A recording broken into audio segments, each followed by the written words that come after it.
Friends, मैं हूं राम प्रताप और आप देख रहे हैं प्रयास क्लासेस जीरो टू टॉप।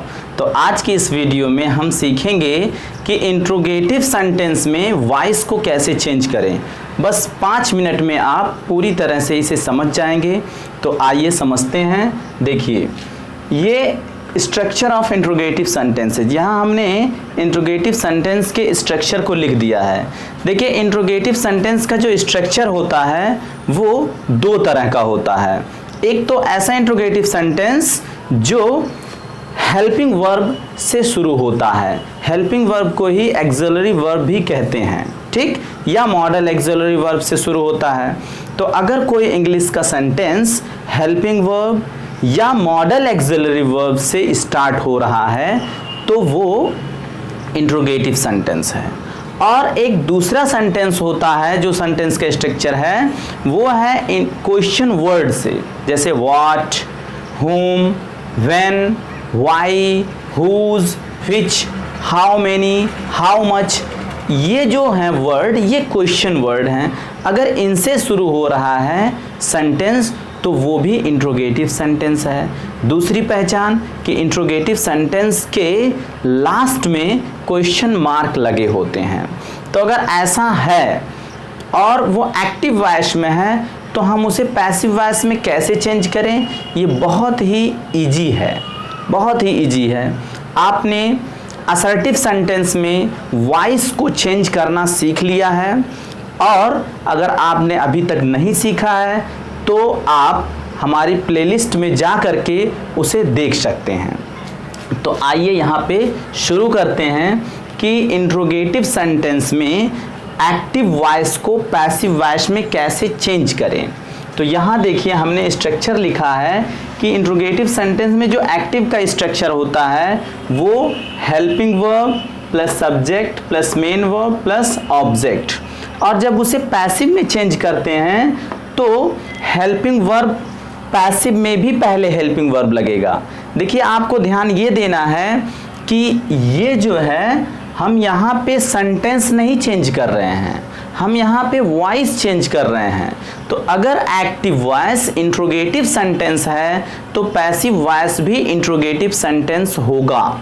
बहुत से स्टूडेंट इसमें कंफ्यूज इसलिए हो जाते हैं कि जब वो नरेशन पढ़ते हैं तो नरेशन में, मतलब डायरेक्ट इनडायरेक्ट में ये सिखाया जाता है कि अगर सेंटेंस इंट्रोगेटिव है तो उसे भी आप असर्टिव में चेंज कर दीजिए, जब आप उसे इनडायरेक्ट स्पीच में चेंज करिए।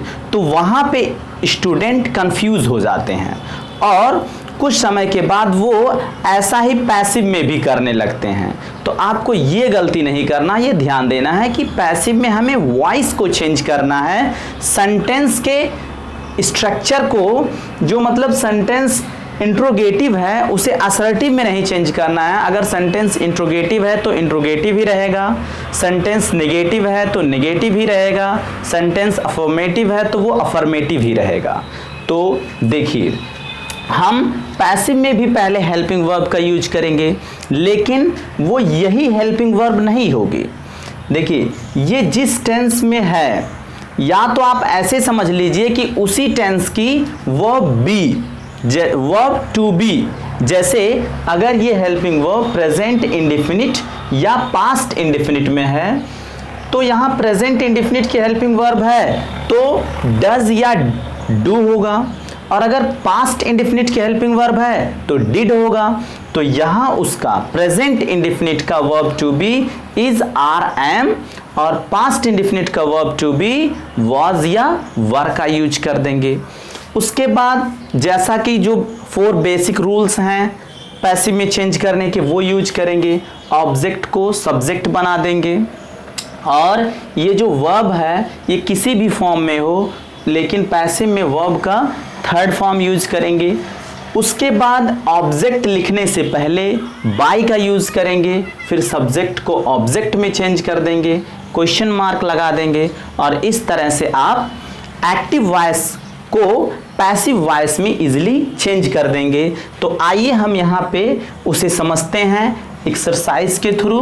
Does Lata sings a song. यहाँ देखिए, बिल्कुल उसी स्ट्रक्चर पे है। डज हेल्पिंग वर्ब है, लता सब्जेक्ट है, शिंग मेन वर्ब है और अशांग ऑब्जेक्ट है। तो हमें सबसे पहले क्या करना है, ये डज का वर्ब टू बी, या आप इसे ऐसे समझ लीजिए कि ये जिस टेंस में है उसी टेंस के जैसा हर एक टेंस में 4 फॉर्म्स हैं। ठीक, प्रेजेंट के 4 फॉर्म्स हैं, पास्ट के और फ्यूचर के, इनके 4 फॉर्म्स होते हैं, 4 फॉर्म्स हैं, indefinite, continuous, perfect, perfect continuous. तो ये जिस फॉर्म में है, मतलब कि जिस सब कैटेगरी में है उसके अगले सब कैटेगरी की हेल्पिंग वर्ब लगा दीजिए। लेकिन कंटीन्यूअस में ऐसा नहीं होता है, इंडेफिनिट और परफेक्ट में। अगर ये प्रेजेंट इंडेफिनिट में है तो यहाँ आप प्रेजेंट कंटीन्यूअस की हेल्पिंग वर्ब लगा दीजिए। तो हम क्या करेंगे, देखिए यहाँ पे लता सब्जेक्ट है, सब्जेक्ट के प्लेस पे ये ए सॉन्ग जो ऑब्जेक्ट है उसे लिखा जाएगा, ए सॉन्ग। तो ये अशॉन्ग जो है ये सिंगुलर नंबर में है, तो प्रेजेंट कंटीन्यूअस की जो हेल्पिंग वर्ब है सिंगुलर के साथ इज लगती है, या इसे ऐसे समझिए कि ये प्रेजेंट इंडेफिनिट का वर्ब टू बी सिंगुलर के साथ इज, प्लूरल के साथ आर और आई के साथ एम का यूज होता है। तो इज अ सॉन्ग और उसके बाद क्या करना है, देखिए मेन वर्ब का थर्ड फॉर्म, तो सिंग का थर्ड फॉर्म शंग, और फिर बाई, और क्या करना है ये देखिए ये अशांग यहाँ आ गया और भी लता के प्लेस पे, शिंग का थर्ड फॉर्म हो गया, फिर बाई, और ये लता जो है यहाँ ऑब्जेक्ट के प्लेस पे चली जाएंगी, लता और क्वेश्चन मार्क, और ये अशांग के प्लेस पे हो जाएंगी। तो ये पैसिव में चेंज हो गया, इज अ सॉन्ग शंग बाई लता। इसी तरह से सेम डिड है, पास्ट इंडेफिनिट, तो पास्ट इंडेफिनिट का वर्ब टू बी, यहाँ पे हम अ लायन सब्जेक्ट बनेगा तो वो सिंगुलर होगा, उसके अकॉर्डिंग वाज अ लायन, फिर वर्ब का थर्ड फॉर्म या पास्ट पार्टिसिपल किल्ड बाई, ही को ऑब्जेक्ट के प्लेस पे ले जाएंगे और इसे ऑब्जेक्टिव फॉर्म में लिखेंगे हिम। ठीक, और आपको ये भी ध्यान देना है कि प्रोनाउन जब वो ऑब्जेक्ट की प्लेस पे जाते हैं तो उनका फॉर्म चेंज हो जाता है, वो ऑब्जेक्टिव फॉर्म में लिखे जाएंगे। और यहां देखिए विल सी राइट, यहां पे will see right a book, will see right a book. अब यहाँ पे क्या करना है, विल है, अ बुक यहाँ पे लिखा जाएगा सब्जेक्ट के प्लेस पे, उससे पहले हेल्पिंग वर्ब, तो अ बुक के लिए भी विल का ही यूज होगा, और अ बुक। अब आप देख रहे होंगे यहाँ पे हमने जो हेल्पिंग वर्ब है उसे चेंज नहीं किया, करेंगे इसका वर्ब टू बी लगाएंगे। विल या सैल का वर्ब टू बी जो होता है विल बी या सैल भी होता है, लेकिन जो बी होगा वो सब्जेक्ट के बाद लगेगा। विल अ बुक बी, फिर वर्ब का थर्ड फॉर्म रिटेन बाई, सी का ऑब्जेक्टिव फॉर्म हर, क्वेश्चन मार्क। इसी तरह से ये देखिए सेंटेंस के दूसरे स्ट्रक्चर पे है, ये क्वेश्चन वर्ड और बाकी वही सब हैं जो इंट्रोगेटिव के फर्स्ट स्ट्रक्चर में हैं। तो यहाँ पे देखिए क्वेश्चन वर्ड से शुरू हुआ है तो उसी क्वेश्चन वर्ड को वैसे ही उतार देंगे। बाकी जैसे ये does Lata Singh a song का आप पैसिव बनाए थे उसी तरह से इसका भी पैसिव हो जाएगा। डज यहाँ पे है और ये यू सब्जेक्ट बनेगा तो उसके अकॉर्डिंग ये आर लगेगा।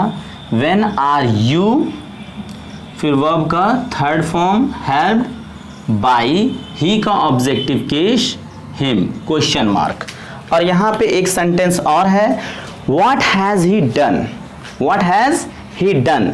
यहाँ पे देखिए आपको ऑब्जेक्ट नहीं दिख रहा है क्योंकि ऑब्जेक्ट ये क्वेश्चन वर्ड खुद ही है, ठीक। तो यहाँ पे हो जाएगा व्हाट हैज बीन, ठीक। प्रेजेंट परफेक्ट है तो उसके जस्ट बाद वाले फॉर्म जो हैं प्रेजेंट परफेक्ट कंटीन्यूअस, उसकी helping verb what has been done.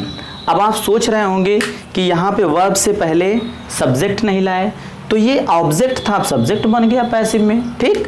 तो what has been done by he है सब्जेक्ट, वो ऑब्जेक्ट बन जाएगा और ये हो जाएगा him. What has been done by him. तो इस तरह से आपको इन जो इंट्रोगेटिव सेंटेंस हैं उसमें अगर वॉइस को चेंज करना है तो आप इजीली चेंज कर सकते हैं। अगर आपको ये वीडियो अच्छी लगी तो प्लीज़ इसे लाइक कर दें, शेयर कर दें, और अगर आप इस चैनल पे अभी नए हैं तो इसे इस तरह की वीडियो आपको कंटिन्यू मिलती रहे, इसलिए आप इसे सब्सक्राइब कर दें। Thanks for watching this video.